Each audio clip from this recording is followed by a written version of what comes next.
as you know, we're obviously going around the football club and finding out different departments of what people do and how they work. And we've already heard from Aidan Callan and David Vaughan and Ryan Dicker and people like that. Now we're in the spotlight of the famous Michael Jackson, the Under-23 manager as well. Nice to catch up with you. We've got plenty to talk about, I'm pretty sure about that, because there's lots goes on in the world of the academy and the first team here at Crewe Alexandra. So just for our listeners and our viewers, tell us all about yourself. How did you get into football and where you are today? So I joined the club at the age of 8. I think it was a centre of excellence back then. Basically came through the system, got to a scholarship. Unfortunately got the bad news of you not quite made it to get a professional contract.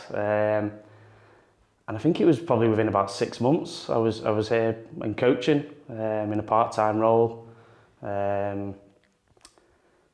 Became full-time when I was about 21, so about 3 years later.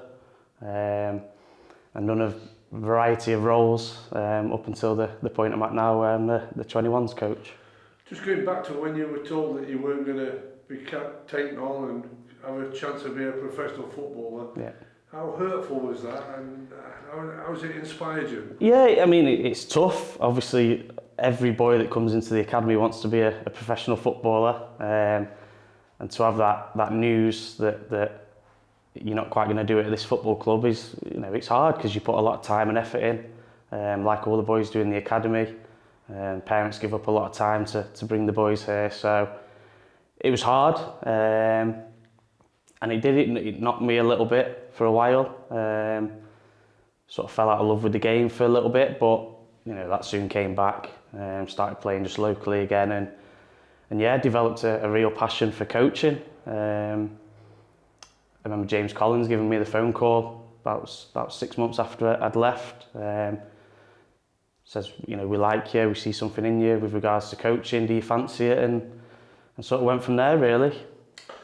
Obviously, coaching has been a big part of what you do from when you didn't make the football grade, but also now, right up to date, not only is it coaching, it's the manager title as well. Tell us a little bit about how you feel you need to describe yourself as a coach and a manager.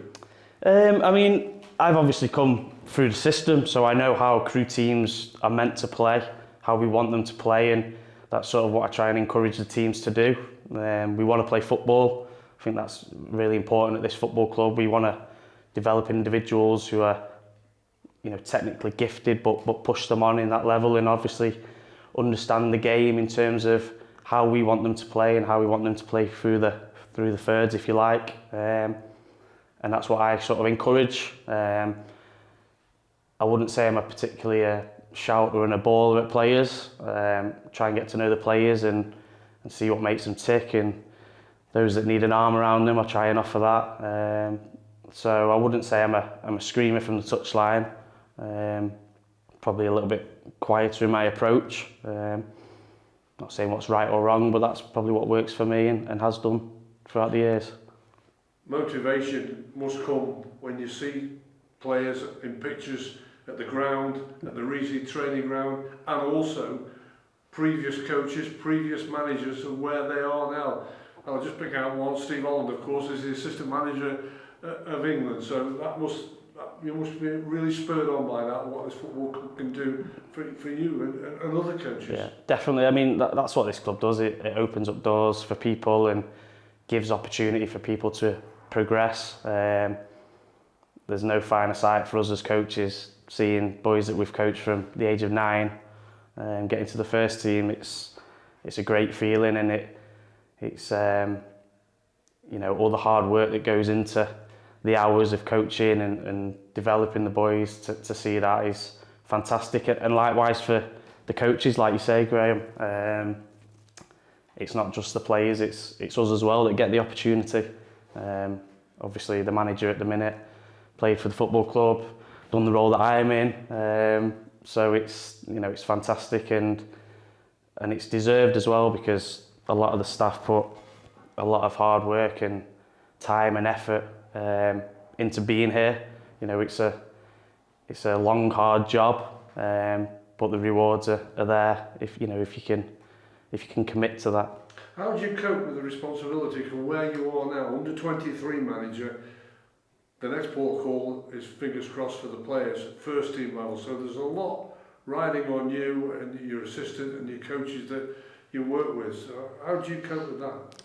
Yeah, it's good. I mean, it's great to be around the first team, and I suppose that's my challenge, to sort of bridge that gap between academy and first team. So that sort of transition from, right, you've got your professional contract now, how are you going to make it into the first team? How are you going to cement yourself in the team, and how are you going to, what areas do you need to improve on, and how are you going to kick on from there? How are you rating your current group? You know, what you're working with? Yeah, good. We like this. The crop of first year pros are good. We offered more than we normally do last year, which shows the strength of the group.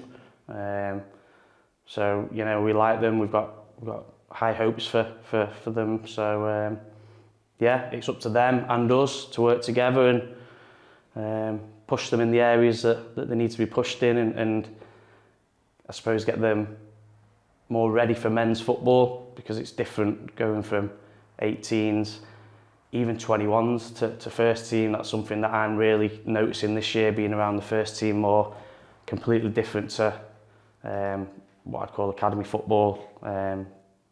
So yeah, that's the challenge, getting them right for that. And when it comes down to the crunch of recruitment or time to make a decision on players, are you part of that process as well? You know, you've had it done in your own career as a young boy, but now the gloves on the other hand, so to speak. You've got to try and make the decision. Are you in that group? Yeah, absolutely. We do it as a team, from under 6 all the way up to first team level. It's never just one individual that makes a decision. The relevant staff who have seen and observed the players for a number of years will sit down and discuss areas of strength, areas of improvement that are required, and try and base the decision on that. It's never a nice decision to make, especially when it's bad news. But on the other hand, when you're giving out good news, it's one of the best jobs that you can do. So. Going right up to date then, as you say, you're with that first team setup as well now on match days. How big of an experience is that for you, and what are you taking out of that? Oh, loving it. Yeah, it's fantastic. There's a different atmosphere on game day. There's real focus and everyone pulling in the same direction. I'm not saying that's not the case in under 21 games or under 18 games or even below that, but 3 points matters. That's the main thing. Whereas it doesn't matter so much at younger ages. We feel that the player development is more important, the individual player development, rather than necessarily winning. Of course, we all want to win. So I suppose I'm in that challenging bit of winning becomes a little bit more important in order for them to get into the first team. When we spoke to the academy manager, Aidan Callan, he said the first thing that he looked at, whether it be Tuesday night or a Saturday afternoon, was the team sheet and count up how many of our own that were in there. Are you a bit similar to that as well? And it gives you a thrill to see them lads on first team duty? Definitely, yeah, definitely. I mean, the boys that are sort of in and around it now are sort of the boys that I first came in and started my coaching. So Callum Ainley, for example, I think I was the under-12s assistant when he was under-12. So he was one of the first sort of top players that I was in and around coaching. So to see him now firmly established in the first team and doing well, it's brilliant. And likewise for a lot of the other boys, similar sort of story with them. So yeah, that's why we do this job. That is the job in a nutshell. We've got to nurture and encourage the boys to improve and get them in that first team. Has it become a lot harder to try and find that really young talent when you mentioned 6, 7, 8-year-olds that you try to get into the club? But is that an area, because how much money is involved at the highest level, that they can go and just pay what they want? Is that something that you had to cope with? Yeah, definitely, Graham. It's probably the biggest challenge out there at the minute. We're not blessed with lots of fortune. We've got to get every little bit out of what we've got. So yeah, it's becoming more difficult. There's no two ways about that. The big clubs are only getting bigger, but we're up for the fight. We're up for the challenge. We feel we can offer different things to young talent. One being opportunity, which we've spoken about already, probably the main one. You know, there's a pathway here. If you're good enough, you'll get a chance. I think that's been proven over the years. So yeah, challenging, but we're up for it. And just going right to the end of the line, as we bring to the end of our chat, of course, is you mentioned Alex Morris and Lee Bell, both former players here, who are now the managers of the first team, and taking the role on. You've worked with them for quite a few years now. What do you make of them as a management team? What are you seeing? How they shaping up? I think they're brilliant. I think they've got a real sort of good blend. Each coach, each manager brings something a little bit different, which I think works well. I think they bounce off each other well. It helps that they know each other and they've known each other for a long time, so they've got that trust in each other's opinions. But at the same time, it's not too friendly. So if one of them disagrees, they'll have it out, they'll have the discussion, and pick the right option from there. So I think it's a real good blend of the management team. And yeah, they've started off well, and long may it continue. Yeah, just finally, it is early days for an under-23 manager in the way that where you are, Michael Jackson, of course. We just spoke about the two lads there. What's that ambition for you? Yeah, I mean, I suppose the easy answer would be to say first team manager. At the minute, I don't know. I enjoy developing young talent. There isn't that burning ambition at the minute to become a manager. I'm not saying that won't come, but I get my thrill out of coaching, like I say, young talent and seeing that develop and get into the first team and beyond. So we'll leave it at that for now.